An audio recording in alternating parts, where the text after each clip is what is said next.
Magandang araw sa inyong lahat. Ako po si JDB, ang inyong abang lingkod. Nako, mukha po talagang inaalat na naman etong si Kibuloy. Bakit? Aba, tingnan nyo ha. Wala pong TRO na igrinant ang Korte Suprema. Bagkus, doon sa kino-question niya na contempt order na may anak na mandamiento de arresto for Kibuloy. Inutusan lamang po ng Korte Suprema na magkomento po ang Senado, which is to be represented by Risa Ontiveros. Sabi nga niya, well, I'm more than willing to do that. Confident, ha? Diba? Ito, sabi rito, Supreme Court asked Senate to comment on Kibuloy's petition. Yan, so as he has ordered Senate to comment on KOJC's leader Apollo Kibuloy's petition to stop. Pinahihinto niya yung legislative chamber sa pagpapatupad dito ng mandamiento o di arresto sa kanya. Yan, sabi the Supreme Court order was for the parties to comment on the petition. So merong 10 days mula nang ma-receive. Okay, sabi, last March 19, di ba nag-issue na si Risa Ontiveros at ito'y pinirmahan na rin noong March 19 ni Subiri. Okay, ngayon, ang ginawa nito ni Kibuloy pala, as expected, ay pumunta sila ng Korte Suprema para hingiin po ang nullification ng kautusan ng Senado. Ngayon, sabi rito ni Risa Ontiveros, handa ako para sagutin ang anumang utos ng Korte Suprema. I am ready to comply with whatever the Supreme Court orders, sabi ni Risa Ontiveros. We certainly will comply with the directive of the SC, cognizant of the principle of separation of powers and with only the highest respect for our institutions. Nako, pinamukha ni Risa Ontiveros. No, kumbaga, it was just a reminder to the Supreme Court na, hey dude, wag kayong masyadong bida-bida. Alam niyo kasi ako, I totally agree na hindi po ito dapat panghimasukan ng Korte Suprema because this is purely a legislative prerogative. Sabi nga nila sa kanilang desisyon, meron silang prior decision dyan eh. Sinasabi nila, kanino bang ano yun? Yung formally, na bagamat merong karapatan ang Senado na gawin ang lahat ng paraan para mapaharap sa kanila ang mga ipinatatawag nila na mga resource persons. Kaya lang, doon sa part na yon, nagkaroon po ng problema roon kasi kumbaga nagkaroon ng pagmamalabis, 'di ba, sa kanilang kapangyarihan doon sa si Gordon sa Farmally. Kasi dumalo tapos kinontempt niya pa rin. 'Di ba? Pinakulong niya pa rin, which is mali na, dumalo na. Ito naman dito po, ang nakikita ko naman dito, talagang sinikap ng Senado and then sinang-ayunan din ni Risa Ontiveros yung sinabi sa kanya nito ni Zubiri na i-maximize na natin ang due process kasi yun ang iniiyak ng kampo ni Kibuloy. Pumayag naman si Risa Ontiveros, 'di ba?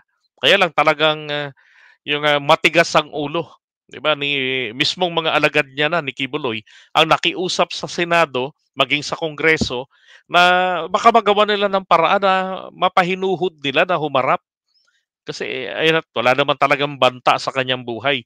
Praning lang siya o talagang sadyang nanunubok at sinusubukan niya yung tawag dito, sinusubukan niya yung institusyon. Sabi ni formally scam ni Michael Yang na pinahinto ni Digong ang investigasyon at binantaan yung mga nag-iimbestiga. Yan. Buti pa Senator Risa Ontiveros ginagawa yung trabaho niya, yung ibang politiko walang kwenta. I agree. 'Di ba? I agree. Yun, pinahinto nga yun sa Farmally.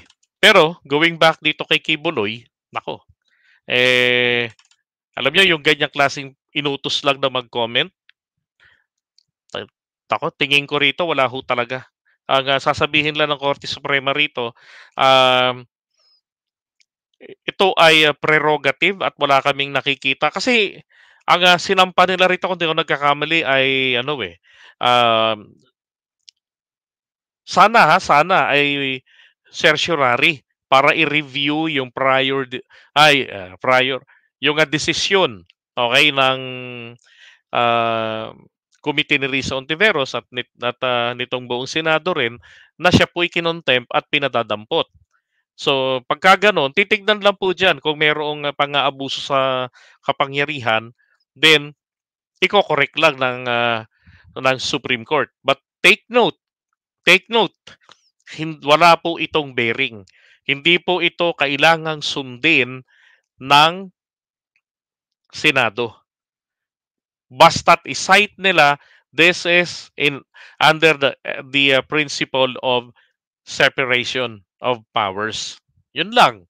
Kasi ano 'to, nilinaw na ng Korte Suprema 'yan dati sa Farmally issue, 'di ba? Sabi ni Gardo sa shoot to kill na lang daw kay Cubes. Ikaw naman, lalo nang matataranta 'yan. 'Di ba sa lahat ba naman ng Diyos 'yan yung takot na mamatay? Oh, sa lahat ng mga pastor nangangahangad 'yan ng glorified body, pero itong si Kibuloy ang ayaw mag-glorify agad, eh. Kasi mauuna yung rotten body tapos 'di siya makakabangon uli. Eh, paano peke, 'di ba? False god. So, 'yan ang magiging malaking problema nila ngayon ni Kibuloy, na hindi po sila pinagbigyan ng Korte Suprema at yung sinasabi nila na yung claim nila nung rally-rally nila that they are in the winning side. Nako, ano 'to? Is it tawag dito? Statement of faith o is this tawag dito, statement of ano ba? Confidence sila na gagalaw ang kanilang mga kaalyado sa politika. 'Di ba? Alin ba doon? Dahil ito mukha naman talagang, hindi, obvious naman talaga na hindi ho dinidinig ng Diyos ang mga dasal na 'to ni Kibuloy. 'Di ba? Tampalasan, eh. Oh, sabi, alam kasi ni Kibuloy na fake siya, kaya takot mamatay. Ayun na nga, 'di ba? Hmm. Hindi niya na makikita lahat ng mga pinaghirapan niya. Legacy ni Digong, Farmally, Michael Yang, Alan Lim, Indian siblings, laki-laki ng kita ni Duterte, sayang ang pagod ni Gordon. Nasira pa siya, natalo pa tuloy, di ba? Now, tingin ko naman po, no, speaking of Gordon, si Risa Ontiveros ay natuto na po ng leksyon doon sa nangyari kay Gordon. Ganon din etong si Senate President Zubiri. Kaya nga, nung time na yan, talagang maigting na ibinibili niya na for the spirit of due process, pagbigyan pa natin. And they did. 'Di ba? Kaya lang talagang matigas ang ulo. Isipin mo, nag-impose pa si Kibuloy ng 17 conditions or 17 commandments. 'Di ba? Kailangan damay pa presidente, ng mga diputa na yan, kailangan laging idamay ang presidente sa nangyayari sa buhay nila. Sila itong nagkamali, siya itong may kagagawan, kaya siya iniimbestigahan, dapat siya yung humarap at kung wala namang kasalanan, humarap lang kasi. Tingnan, pinaabot pa ng ganyan sa Supreme Court as if na merong mangyayari. Oh, ito initial pa lang ito. So ano pa kasunod nito?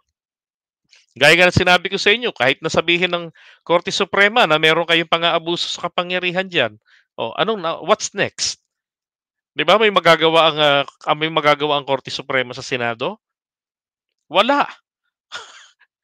Ang masaklap pa dito, baka pag dumating po ang mga buwan at budget hearing na naman tayo, magkaproblema pa ang budget ng Supreme Court diyan. 'Di ba? Kasi ano 'yan, kailangang irespeto ng Supreme Court ang separation of powers. Okay? 'Yan ang dapat diyan.